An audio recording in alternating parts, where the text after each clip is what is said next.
మరి ఈరోజు doctor BR Ambedkar Konaseema జిల్లా పి గన్నవరం నియోజకవర్గం, ఈ నియోజకవర్గం యొక్క డెవలప్మెంట్ గురించి మరి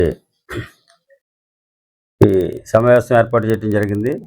అయితే ముందుగా డాక్టర్ బిఆర్ అంబేద్కర్ కోనసీమ జిల్లాకి Panchayati Raj rural roads strengthening project కింద ఇంచుమించు 93 కోట్ల రూపాయలు శాంక్షన్ అవ్వడం జరిగింది.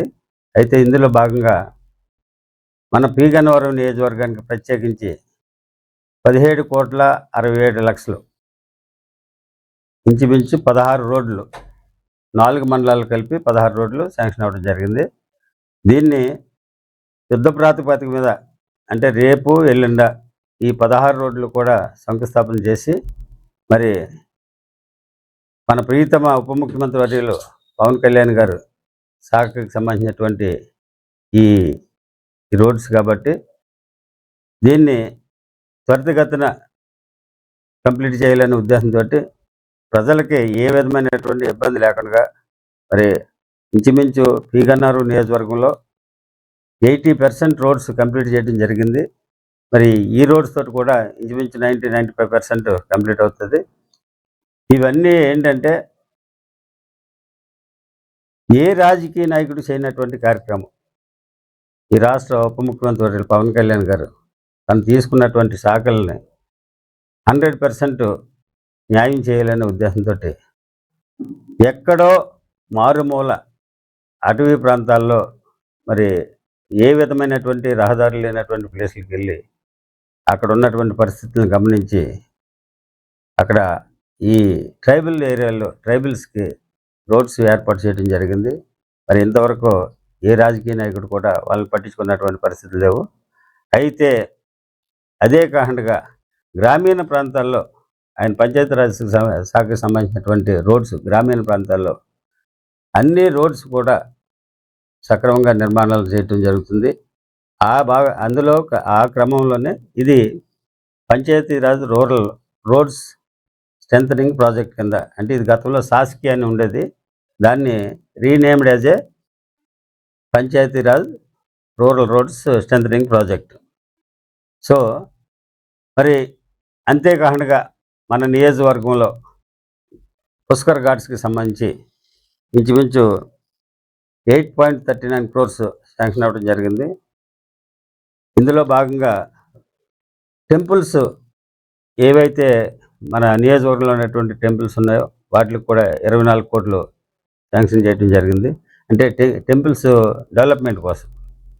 మరి మన నియోజకవర్గంలో ఉన్నటువంటి ఐనవెల్లి టెంపుల్కి ప్రత్యేకించి అక్కడ అన్నదాన సంతర్పణ బిల్డింగ్ కన్స్ట్రక్షన్కి సంబంధించి 6 కోట్ల రూపాయలు శాంక్షన్ అయితే ఇప్పుడు ఆ వర్క్ కూడా చాలా త్వరితగతిన జరుగుతూ ఉంది.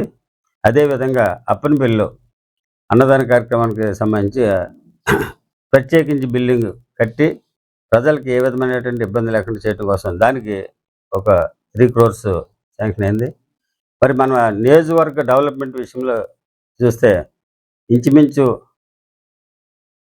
గంటి పెదపూడి దగ్గర 79 కోట్లతోటి ఈ గోదావరి వైనతేయ మీద కన్స్ట్రక్షన్ జరుగుతుంది. ఇంచుమించు 80% కంప్లీట్ అయిపోయింది.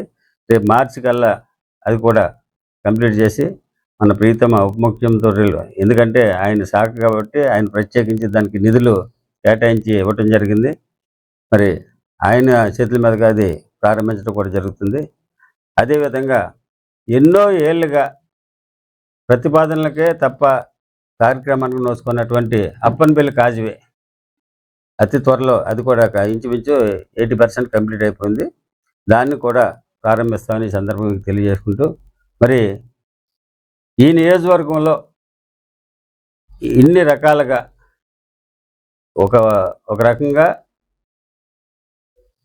సంక్షేమం, ఇంకో రకంగా డెవలప్మెంట్, ఈ రెండాటిలో ఎక్కడ తీసిపోకుండా ఎప్పటికప్పుడు ప్రజలకు ఉన్నటువంటి సమస్యలను పరిష్కరిస్తూ ప్రజా సంక్షేమం కోసం మరి నేను చేస్తున్నటువంటి ఈ నిరంతర కార్యక్రమాల్లో మరి మీ అందరికీ తెలుసు.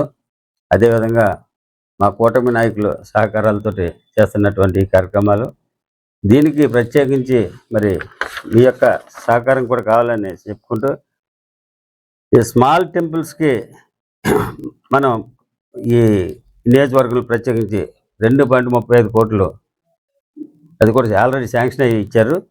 అంతేకాకుండా మొన్న రీసెంట్గా ఆర్ఎన్బి మినిస్టర్ గారిని కలవటం జరిగింది. ప్రపోజల్ ఇచ్చాను.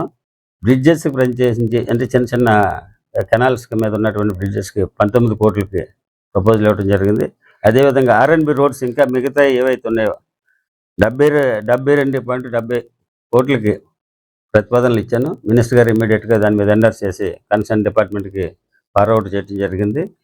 మరి ఈ విధంగా ఎప్పటికప్పుడు ఫాలోఅప్ చేసుకుంటూ ఈ నియోజకవర్గాన్ని రాష్ట్రంలోనే ఒక గుర్తింపు ఉండేటట్లు చేయటం జరుగుతుంది. దానికి ప్రధానంగా మరి మీ యొక్క సహాయ సహకారాలు అంటే నేను చేస్తున్నటువంటి అభివృద్ధిని, మంచి పనులని ప్రజల్లోకి తీసుకెళ్లాలని కోరుకుంటూ, అదేవిధంగా మరి మా మిత్రులు కూటమి నాయకులు ఎవరైతే ఉన్నారో ప్రతి విషయంలోనూ నాకు చేదోడు వాదోడు ఉండి నేను చేసే ప్రతి కార్యక్రమంలోనూ నాకు వెన్నంటుండి సాయం చేస్తున్నారు కాబట్టి వారికి కూడా ప్రత్యేకమైనటువంటి అభినందనలు తెలియజేసుకుంటూ, ఇంకా చెప్పాలంటే మరి కరెంటు గురించి చాలా ఇబ్బందులు పడుతున్నాం మనం. లో వోల్టేజు ట్రాన్స్ఫార్మర్లు కాలిపోయి ఈ విషయంలో కూడా నేను ప్రత్యేకమైన శ్రద్ధ తీసుకుని మానేపల్లి సబ్స్టేషన్ శాంక్షన్ అవ్వడం జరిగింది. అది కూడా ఈ పుష్కరాల దాంట్లోనే. అంటే 2027కి ముందే దాన్ని కంప్లీట్ చేయమని ఆల్రెడీ జియో ఇష్యూ చేశారు. అతి త్వరలో అది రేపు శంకుస్థాపన చేసి అది కూడా ప్రారంభిస్తాం. అయితే దాంతోపాటు మన నియోజకవర్గంలో ఇంకొకటి పాసిరల్పూడికి సబ్స్టేషన్ కావాలని మొన్న మినిస్టర్ గారిని అడిగితే ఇమీడియట్గా రిప్రజెంటేషన్ ఇవ్వమన్నారు. ఒకటో ఆయన దాని ప్రాసెస్లో పెట్టడం జరిగింది.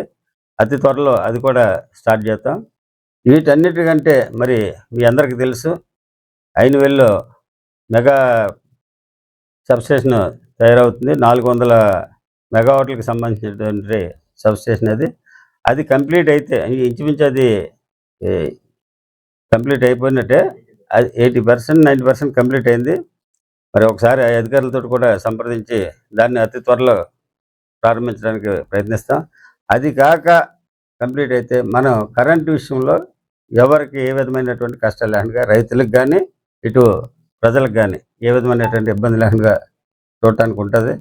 మరి ఇన్ని రకాలుగా ఈ నియోజకవర్గాన్ని అభివృద్ధి చేస్తూ ప్రజలు అంటే ఈ నియోజకవర్గ ప్రజలు నన్ను నా మీద ఏదైతే నమ్మకంతో నన్ను గెలిపించి నన్ను ఈ నియోజకవర్గ ఎమ్మెల్యేగా చేశారో వారికి నేను రుణపడి ఉన్నాను. కాబట్టి తప్పనిసరిగా నేను నా సర్వీస్ నేను సక్రమంగా నిర్వర్తించి ప్రజలందరిలోనూ కూడా మంచి పేరు తెచ్చుకోవాలనేది నా ఉద్దేశం. అంచేత మరి ఈ టోటల్ వాల్యూ ఏది ఈ శాసకీకి సంబంధించినటువంటిది ఇంచుమించు 94 crores. ఈ 94 crores మనది 17.69 కోట్లు మనకి ఇచ్చారు. కాబట్టి దాన్ని ఇమీడియట్గా అంటే ఇంచుమించు 2 నెలల్లో మనకు ఉన్నటువంటి 16 రోడ్లను కూడా త్వరితగతిన కంప్లీట్ చేయడానికి నేను ప్రయత్నిస్తాను. ఎందుకంటే కాంట్రాక్టర్ గారితో మాట్లాడటం జరిగింది. కాంట్రాక్టర్ గారు ఏంటంటే జిల్లా పరంగా ఆయనకి టెండర్ వచ్చింది కాబట్టి మన నియోజకవర్గానికి సంబంధించినటువంటి రోడ్స్ని ప్రత్యేకించి ఎవరైతే ఫాస్ట్గా చేస్తారో వాళ్ళకి ఇమ్మని చెప్పడం జరిగింది. అంతేకాకుండా ఒకవేళ అలా చేయలేని పక్షంలో ఆయనే ప్రత్యేకించి చొరవ తీసుకుని కంప్లీట్ చేసి 2 monthsలో మనకు కంప్లీట్ చేసి ఇస్తానని మాట ఇవ్వటం కూడా జరిగింది. కాబట్టి మరి మన నియోజకవర్గ ప్రజలందరికీ ఇది ఒక శుభవార్తగా తెలియజేస్తున్నాను. దీన్ని మీరు ప్రత్యేకించి ప్రజల్లోకి తీసుకెళ్లాలని కోరుకుంటూ